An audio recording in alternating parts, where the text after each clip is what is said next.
मिहिर ने कुछ ऐसी बात बोली है जिसे सुनने के बाद होश उड़ गए हैं तुलसी के भी और हेमंत के भी। Hey everyone, welcome back to my channel. क्योंकि सास भी कभी बहू थी सीज़न 2 के अपकमिंग एपिसोड में आप सबको देखने को मिलने वाला है कि बहुत ज़्यादा नाराज़ है और नाराज़गी में वो बिल्कुल भी तुलसी के ऊपर विश्वास भी नहीं कर रहा है और नैना जो कुछ कह रही है बस उसी बात पर यकीन कर रहा है, विश्वास कर रहा है मिहिर। तो अंगद ने वृंदा के साथ, लेकिन इस बात का सारा इल्ज़ाम तुलसी के ऊपर मंड दिया गया है कि तुलसी को ये सारी बातें पता थी, वो वहीं थी।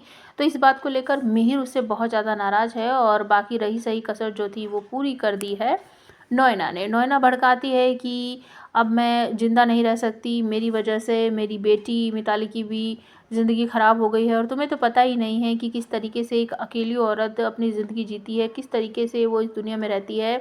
तो मिहिर जो है वो उसकी तरफ अट्रैक्ट होता है और वो एक रात उसके साथ ही बिताकर आएगा। और दूसरी तरफ घर में तुलसी के आंगन में जो तुलसी लगी हुई है वो बिल्कुल उखड़ सी जाती है।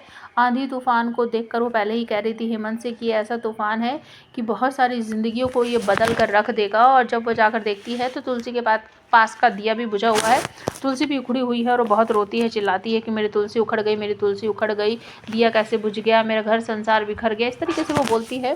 तो ये सब बातें सुनकर हेमंत को बहुत बुरा सा लगता है, उसे ऐसा लगता है कि सच में कुछ गड़बड़ होने वाली है। तो रात बीत जाती है, सुबह मिहिर घर वापस आता है, कपड़े वगैरह चेंज कर लेता है। तो तुलसी को उसके कपड़ों में कुछ निशान दिखाई देता है, वो उसको हटाने की कोशिश करती है तो मिहिर उससे छीन लेता है, कहता है तुम्हें ये सब करने की कोई ज़रूरत नहीं है और मैं अपने आप देख लूँगा। तो हेमंत और किरण में किसी बात को लेकर बहसबाजी हो रही है और तभी वहाँ पर तुलसी आ जाती है और वो कहती कि क्या हो गया, तुम दोनों फिर उसी बात पर लड़ रहे हो।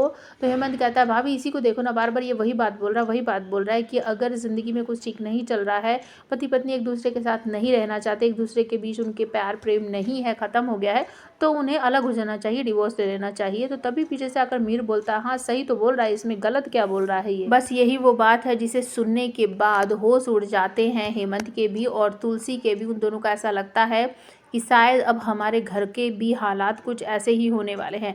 हालांकि तुलसी से बहुत ज़्यादा प्यार करता है आज भी मिहिर, लेकिन अब उसकी अकल पर और उसकी आंखों पर पर्दा पड़ चुका है नैना का। नैना जिस तरीके से बर्ताव कर रही है तो अब उसे लग रहा है कि मुझे तुलसी को छोड़ देना चाहिए।